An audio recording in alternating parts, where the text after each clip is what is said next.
अस्सलाम वालेकुम जी, आप देख रहे हैं हमारे YouTube चैनल में वसीम लियाकत। आज एक बड़े इंपॉर्टेंट टॉपिक को लेकर आपके साथ आए हैं। चीफ सिलेक्टर वहाब रियाज और हेड कोच और टीम डायरेक्टर मोहम्मद हफीज़ और पाकिस्तानी खिलाड़ी आमने सामने हैं। कौन कौन से खिलाड़ियों का क्या कुछ मामला चल रहे हैं मोहम्मद हफीज़ के साथ और वहाब रियाज के साथ, ये हम आपको बताएंगे। लेकिन ये जो मामला चल रहे हैं ये क्यों चल रहे हैं ये भी आपको बताना। और फिर पिंडी स्टेडियम में हम गए थे, वहाँ पर मोहम्मद हफीज़ का बिहेवियर खिलाड़ियों के साथ कैसा है, सईद अजमल और उमर गुल का बिहेवियर कैसा है और कैसा जो वहाब रियाज हैं वो खिलाड़ियों के साथ बिहेवियर रखते हैं। सबसे पहले अगर वहाब रियाज की बात की जाए तो वो पिछले दिनों 2-3 दफ़ा कैंप को विजिट कर चुके हैं। वहाँ पर आकर कप्तान से भी उन्होंने मुलाकात की और तमाम तर खिलाड़ियों से मुलाकात की।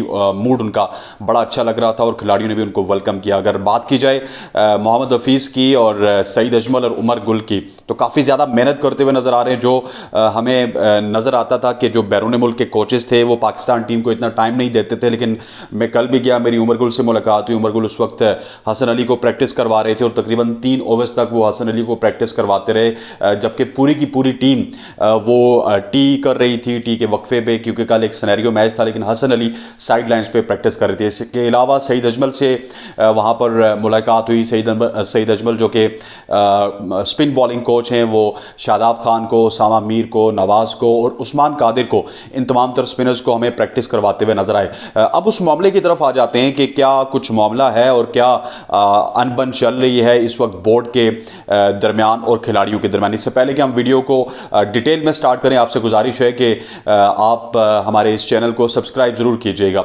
अच्छा, सबसे पहले मैं आपको बताता चलूँ कि ये मामला स्टार्ट हुआ है NOC से। आज से 6-7 महीने पहले जब से कॉन्ट्रैक्ट की बातें चल रही थी, उस वक्त खिलाड़ी कॉन्ट्रैक्ट साइन नहीं कर रहे थे क्योंकि पैसे कम थे। खिलाड़ियों ने अपने पैसे भी बढ़वाए, बोर्ड से भी पैसे ज़्यादा लिए, उसके बाद ICC के रेवेन्यू में भी हिस्सा लिया, फिर सोशल मीडिया अर्निंग्स की भी बात हुई कि हमें वहाँ पे भी पैसे दिए जाएं। बाज़ खिलाड़ियों को तो बहुत ज़्यादा इंसेंटिव्स मिले, जिस तरह बाबर आजम हैं, रिजवान हैं और शाहीन हैं, इनको तो तकरीबन 70-75 लाख रुपया मिल जाएगा। फिर इसके बाद दूसरी कैटेगरी वाले भी 50-55 लाख रुपया पर महीना ले लेंगे। लेकिन जो C और D कैटेगरी है वो भी, अगर C कैटेगरी की बात की जाए तो 20-25 लाख या इससे भी ज़्यादा उनके पैसे बनते हैं। लेकिन उस वक्त जब खिलाड़ी ये साइन कर रहे थे तो उनको शायद ये इल्म नहीं था कि आगे T10 लीग भी आनी है, इंटरनेशनल ILT जो कि दुबई में होनी है वो भी आनी है, फिर PSL है, फिर BPL है, फिर लंका प्रीमियर लीग जिसको श्रीलंका प्रीमियर लीग भी कहते हैं वो भी है, दी 100 है, विटलिटी ब्लास्ट है, बहुत सारी चीज़ें थी। अब खिलाड़ी ये कह रहे हैं कि ठीक है जी, हमारा आपके साथ कॉन्ट्रैक्ट हुआ, उस कॉन्ट्रैक्ट के तहत हम 2 लीग्स खेलेंगे, एक PSL खेलेंगे, एक और लीग खेलेंगे, लेकिन जब हमारी विंडो इजी हो, जब कोई इंटरनेशनल सीरीज़ ना हो या पाकिस्तान की इंटरनेशनल सीरीज़ है तो उसके लिए हम अवेलेबल होंगे। आप हमारी जो कारकर्दगी है वो उसी लीग से, जिस लीग को हम खेलने जा रहे हैं, चाहे वो T10 लीग है, चाहे वो T20 लीग है, वहाँ से आप हमें जो है वो अकोमोडेट कर लीजिएगा कि हमारी परफॉर्मेंसेस कैसी हैं। लेकिन वहाब रियाज और मोहम्मद हफीज़ कुछ डिफरेंट अंदाज से चीज़ों को सोच रहे हैं। वहाब रियाज और मोहम्मद हफीज़ का कहना है कि आपको डोमेस्टिक क्रिकेट को इज्जत देनी होगी। अगर आपने पाकिस्तान के लिए क्रिकेट खेलनी है तो आपको, अगर let's suppose test cricket Pakistan के लिए खेलनी है तो आपको फर्स्ट क्लास में परफॉर्म करना होगा।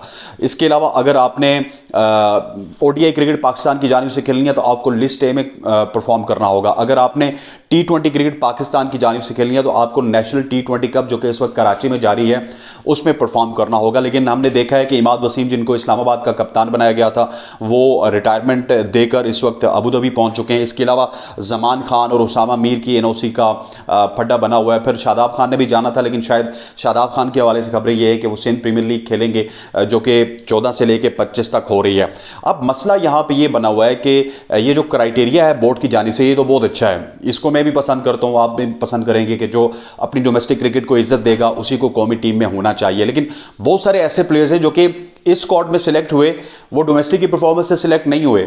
आप हसन अली की मिसाल ले लें, हसन अली को इस वजह से सिलेक्ट किया गया कि उन्होंने पिछले दिनों काउंटी में बहुत अच्छा परफॉर्म किया था। फिर शान मसूद ने रिसेंटली डोमेस्टिक में तो अच्छा परफॉर्म किया, लेकिन इससे पहले यॉर्कशायर की जानिब से खेलते हुए उन्होंने अच्छा परफॉर्म किया, इस वजह से उनको सिलेक्ट किया गया। वहाँ पर कुछ प्लेयर्स को काउंटी की बेसिस पे सिलेक्ट किया गया और मोहम्मद अब्बास को हम भूल गए जो कि काउंटी के सुपरस्टार रहे और जो इंग्लैंड के खिलाफ और ऑस्ट्रेलिया के खिलाफ उनकी कंडीशंस में सबसे मुश्किल बॉल बॉलर थे। सो बोर्ड को भी अपनी पोजीशन को वाजे करना होगा। जितनी भी सिलेक्शन बोर्ड को करनी होगी, अगर टेस्ट क्रिकेट में करनी है आपने, ओडीआई क्रिकेट में करनी है या फिर टी20 क्रिकेट में करनी है, उसको प्रिसाइज करना होगा। उसका दायरा फिर आपके 18 के 18 प्लेयर्स पे होना चाहिए कि ठीक है, आपके 8 से 10 प्लेयर्स तो आपकी मेन स्लॉट में, जिसमें बाबर हैं, शाहीन शाह अफरीदी हैं, रिजवान हैं, शान मसूद हैं, इमामुल हक हैं, फ़खर जमान हैं। अगर फॉर्मेट टू फॉर्मेट बात की जाए, बॉलर्स की बात की जाए तो शाहीन शाह अफरीदी हैं, फिर उनके साथ नसीम थे, फिर हसनैन थे।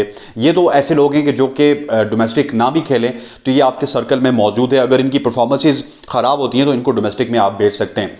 लेकिन जो 5 से 10 प्लेयर्स ऐसे होते हैं जो सिलेक्ट होके जाते हैं, तो उनको आपको फिर डोमेस्टिक की बेसिस पे ही सिलेक्ट करना होगा।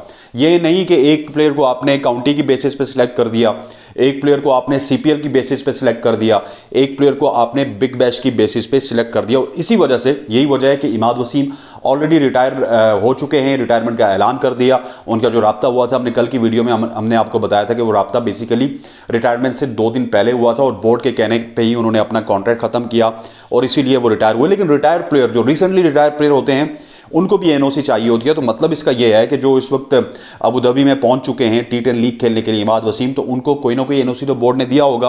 अंदर खाने की बात है, अब ये बोर्ड ही आपको बता सकता है, क्योंकि रिसेंटली रिटायर प्लेयर्स को भी एनओसी लाजमी होता है। इसी तरह उसामा मीर हो गए, जमान खान हो गए, वो अभी इतने बड़े स्टेप तो ले नहीं सकते क्योंकि उनकी 28-29 साल उम्र है उसामा मीर की, या 30 के लगभग है। इसी तरह जमान तो बहुत ही ज़्यादा छोटे हैं। मोहम्मद हारिस जो कि टी10 लीग खेलने जा रहे थे, उन्होंने फोकियत दी टी20 को, वो भी इस वजह से दी है कि वो पाकिस्तान के डोमेस्टिक सर्किट को इज्जत देंगे, क्योंकि ऑलरेडी वो पाकिस्तान की टीम में मौजूद है। बहुत सारे ऐसे खिलाड़ी हैं कि जिनको पता है कि हमने टीम में आना है, लेकिन बहुत सारे ऐसे खिलाड़ी हैं जिसमें इमाद वसीम है, मोहम्मद आमिर हैं, हिमसल वहाब रियाज भी थे जो कि इससे पहले टीम में मौजूद नहीं थे। ऐसे खिलाड़ियों के लिए थोड़ा सा क्लैरिटी होनी चाहिए, बोर्ड को इनको बैठाना चाहिए। ये नहीं कि ज़का अशरफ साहब आएंगे तो एक और रूल होगा, नजम सेठी साहब आएंगे तो एक और रूल होगा, या फिर रमीज हसन राजा साहब आएंगे तो एक और रूल होगा।